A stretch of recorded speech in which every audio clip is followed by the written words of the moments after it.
Dobrý den, dnes si tady povídáme s panem doktorem Cahou o lingvistice a já bych se ráda zeptala, kdo je to lingvista? Tak já myslím, že lingvista to je hlavně někdo, kdo se zabývá tím, jak funguje jazyk. Někteří třeba se zabývají tím, jak jazyk funguje ve společnosti, jak vlastně v různých společenských situacích používáme jazyk různým způsobem a za jinými účely.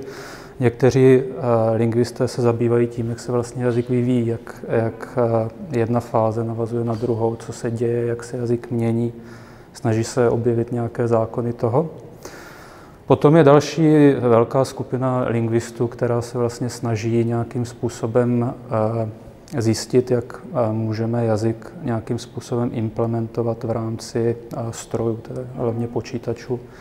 A to je v dnešní době asi veliká část toho, co se v lingvistice děje. Další skupina lingvistů se třeba zabývá tím, jak si vlastně jazyk osvojujeme, když jsme děti, jak se ho učíme,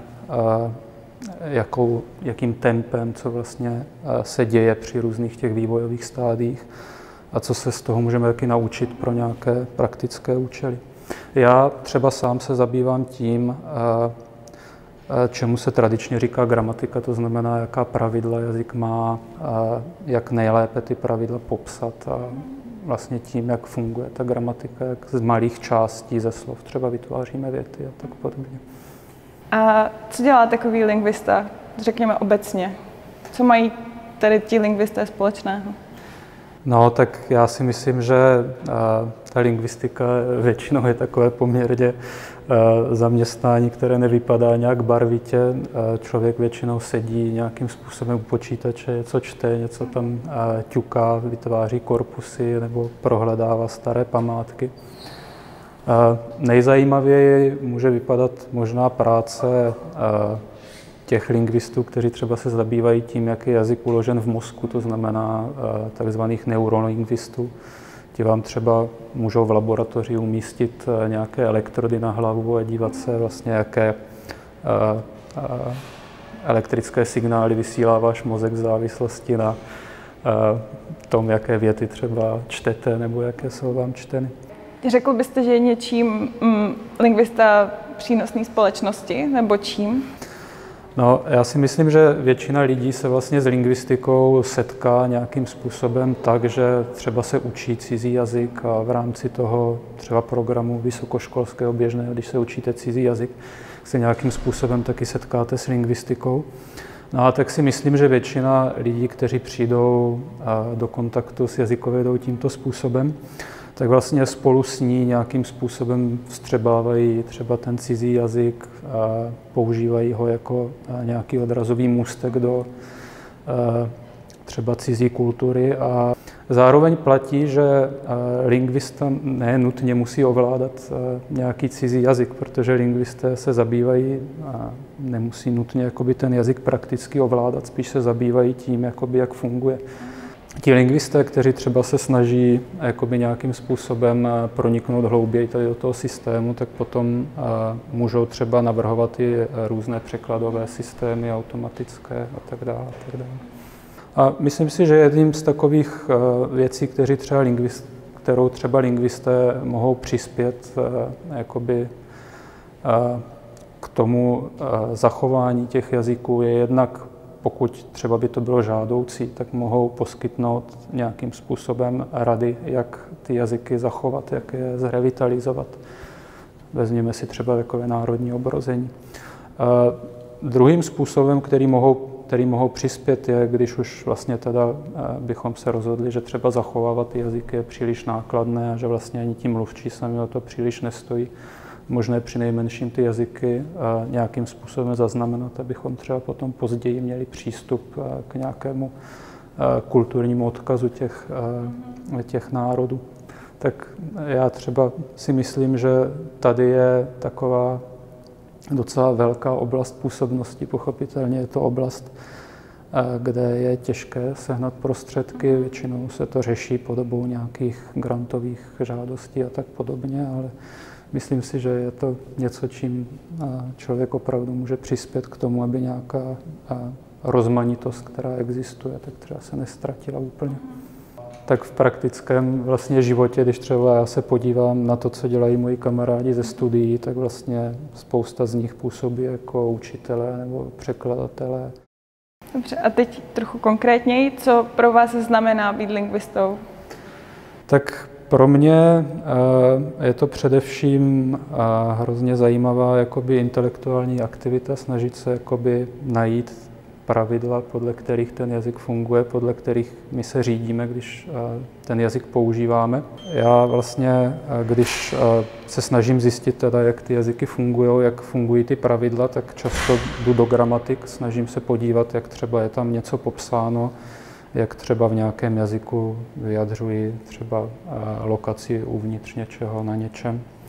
A někdy se stane, že ty informace nejsou dostatečné, protože každá gramatika vlastně tak nějak z povahy věci je uzavřená. A proto se často třeba ptám kamarádů nebo známých, kteří třeba ovládají nějaký cizí jazyk, většinou rodilých mluvčích, jakoby na nějaké speciální podotázky. Hledám většinou data na internetu, spousta těch gramatik dneska je v elektronické podobě, existuje spousta databází, existují korpusy jazyků, kde člověk může ty relevantní příklady si vyhledat. A je nějaká část vaší práce, která by třeba mohla člověka, který neví, co přesně lingvista dělá, překvapit? Co třeba nesedí do toho rámce? To záleží na tom, co člověk očekává. Já třeba si myslím, že možná jeden takový zajímavý aspekt té práce je, když člověk třeba zkoumá jazyky, kterými přímo nemluví nebo nemluvil, které třeba jsou nějakým způsobem méně popsány než takové jazyky, které mají standardní gramatiky. Tak mně třeba se v určitém období života stalo, že jsem pracoval na jednom projektu, který se zabýval tím, jak fungují bantuské jazyky nebo určité jazyky, kterými se mluví v Africe. No a to jsme potom trávili třeba několik hodin denně s rodilými mluvčími těch jazyků a ptali jsme se jich, jak se řekne to a to a ptali jsme se jich, jestli můžou to ještě říct takhle, nebo ještě jestli to můžou říct jinak. A tak je to potom třeba taky zajímavý, že se člověk na osobní rovině setká s lidmi, se kterými by se normálně nesetkal, kteří jsou třeba zajímaví tím, odkud pochází a tak dále, co dělají. A jak vypadá váš typický pracovní den? No tak, když bych měl mluvit o takovém opravdu typickém pracovním dnu, tak je v podstatě, myslím si, hodně porovnatelný s tím, co zažívají třeba učitelé na střední škole, protože opravdu ten základ toho pracovního dne přes semestr tak je příprava na výuku, samotná výuka, třeba opravování domácích úkolů studentských a tak dále, a tak dále. Stejně tak nějaký čas zabere administrativa, to znamená jakoby papírování spojené s určitými projekty a tak dále, a tak dále. No a na samotnou takovou jakoby lingvistiku tak zbývá čas většinou v uvozovkách o prázdninách. My máme čas na to si sednout a napsat článek o něčem, o čem jsme třeba přes semestr přemýšleli, o čem jsme četli a o čem jsme třeba někdy přednášeli.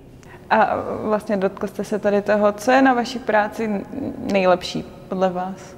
Mě v první řadě opravdu baví jakoby hledat různé vzorce, které v jazyce jsou a kterých si třeba doposud nikdo nevšiml a snažit se jakoby ty data uspořádat pomocí nějaké perspektivy, pomocí nějakého pravidla, testovat ho, jak funguje, jestli funguje.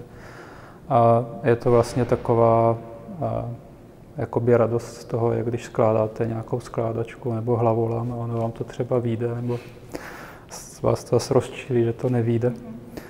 No a další taková věc, která mě baví, tak je třeba práce se studenty na jejich projektech, protože se často něco dozvím. Váš kurz je o prostoru v jazyce. Proč se tady tím tématem zabýváte? Já se tím tématem zabývám už poměrně dlouho.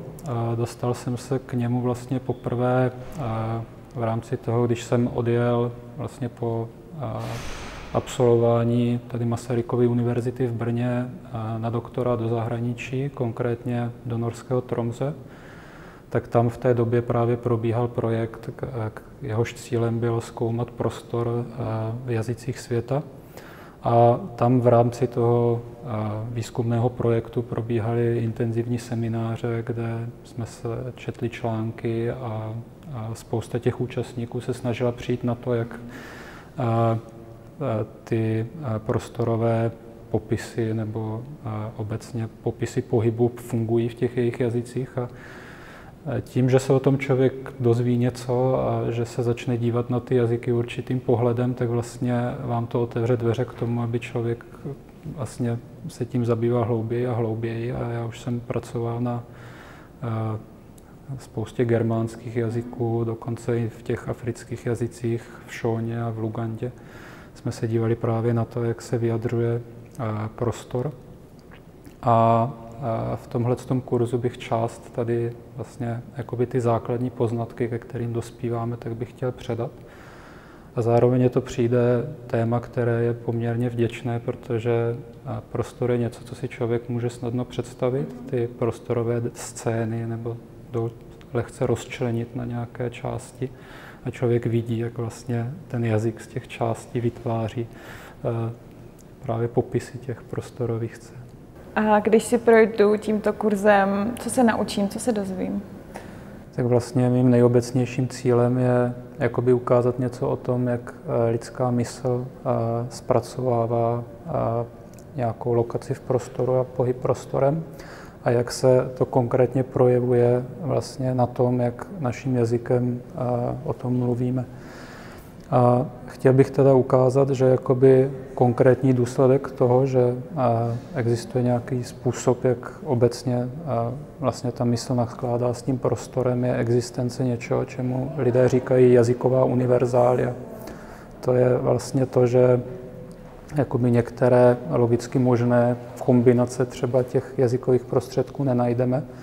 A na závěr toho kurzu by, doufám, každý měl být schopen jít třeba do nějaké gramatiky nějakého neznámého jazyka nebo se třeba ptát kamaráda, který mluví nějakým cizím jazykem, jak se vyjadřuje prostor a pohyb.